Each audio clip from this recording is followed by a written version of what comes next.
Hello, everyone. I'm here today, back again to talk about a 1953 bad movie, one of the cheesiest and considered the least of all movies of that genre and that time. And we're talking about 1953's Robot Monster. This here that I have here is a Blu-ray that was just released, celebrating the 70th anniversary, if you can believe it, in 3D.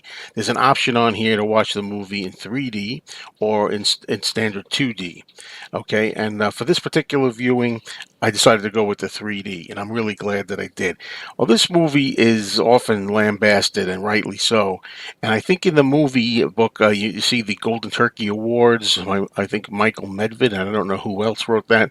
I think this is listed as one of the all-time worst movies of all time. I don't know if it came in at number two or three or thereabouts, but the question is this really one of the worst movies of all time? Well, yes and no. Of course, in terms of budget and acting and stupidity, it's one of the worst of all time. But I always feel that a movie can't really be judged as worst if it's not boring. The worst movies to me are movies that are boring and you're just yawning through the whole thing, waiting for something to happen. This is at least kind of brisk. It's only 63 minutes long. It's funny. It's stupid, silly, ridiculous, all that kind of stuff that makes it so bad it's good. So it is watchable, and to me, not the worst movie of all time by my criteria. Okay, well, this movie was made in a whopping 4 days, 4 days for a costly amount of $16,000. Wow, that's a big budget. And the director was 25 years old, Phil Tucker, and the idea was to make an actual robot monster, as the title says, in a robot mechanical suit, but they did not get the suit. I don't think he could afford it. So instead, a friend of his had made his own gorilla suit. So what they did was they used a gorilla suit and got what a lot of people call is a diving helmet to put on top of this gorilla. But actually, it's just really like a space helmet with antenna and all the works. And to make a really stupid looking monster that's not even a robot, even though the title says robot in it, I don't get any indication from the story that he's a robot. Well, what we have here is a production that's shot all outdoors, no indoors, and it's shot at the Bronson Canyon, which a lot of these 1950s monster movies were shot in. And it's really a good desolate location, and it works for this movie because this is supposed to be the end of the world again, where this creature in the gorilla suit, the robot monster, has absolutely managed to destroy all of humanity except for six people, or maybe five, or maybe eight. It's not clear. There's supposed to be two more people somewhere that we never really get to see that are pilots that went off somewhere. So there's a little family, a little group here that survive, and the acting is pretty weak. I mean, they're trying hard to make something out of nothing. So those efforts to try to really act and convey emotions and things really help make it kind of funny. There's some really silly dialogue here. Now, for example, the robot monster has orders from his superior, who he communicates with on a screen.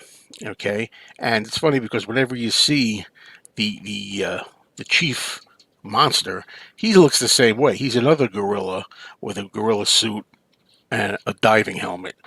So they all look the same in this world. The character here in the suit is called Roman.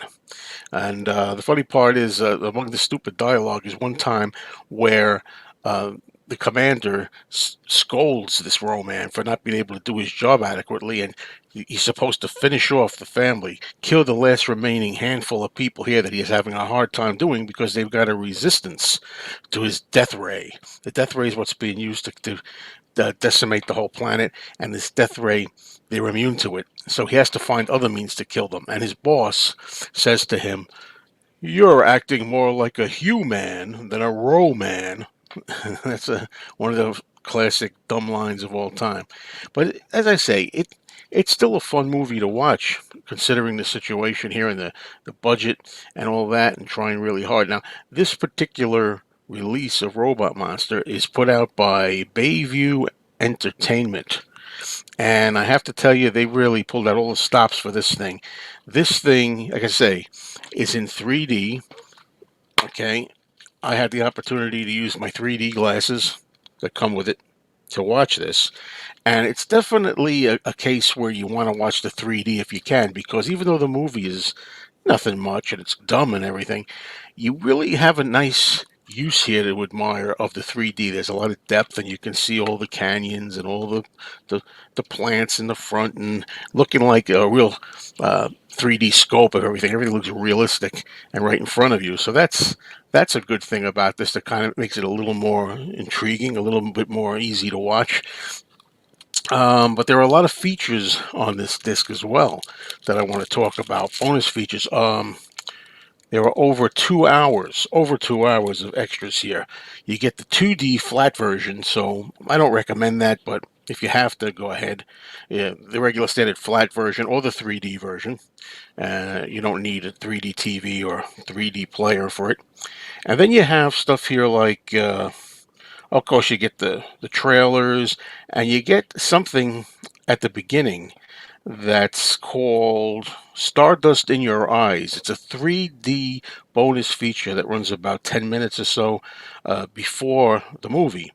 And it's a forgotten piece of film that is a prologue that stars Slick Slavin back in the day, but he's actually his real name is Trustin Howard, and he actually talks about this new 3D process of the movie you're about to see, and he reaches out to the audience and all this stuff, and it's some fun effects, and he does impressions of actors. He's a little bit of a ham, but he's a good showman, and that's interesting that they found that they were able to restore that to beautiful quality and tag that before the movie. You have a feature commentary track. And you have so much other stuff I can't even get to it all. A memorabilia gallery, but publicity photographs, lobby cards, posters, newspaper ads. But one of the things that I like the best on here, and I'm so grateful for, is there's a show from July 27th, 1953, starring Bela Lugosi, who has nothing to do with this movie, but it's an appearance on live television, newly restored from an original 16 millimeter kinescope, and it's in beautiful shape. I've seen this before, but it's complete in its entirety, and in really wonderful sharp quality. And it's great to see Bella here respected with a little feature. And there's also the option, in addition to watching it, it's the show called You Asked for It. You know, in addition to watching it with the regular audio track, you also get to watch a commentary on You Asked for It with Lugosi by Gary D. Rhodes, who's a good man and the world's foremost Bela Lugosi scholar who's written books and done all kinds of documentaries and things on Lugosi. So this is really a pretty nice collection for a movie that doesn't really warrant it in a way. I love how, like, independent companies give so much more attention to movies that you wish some of the other movies by the more major companies would get, you know.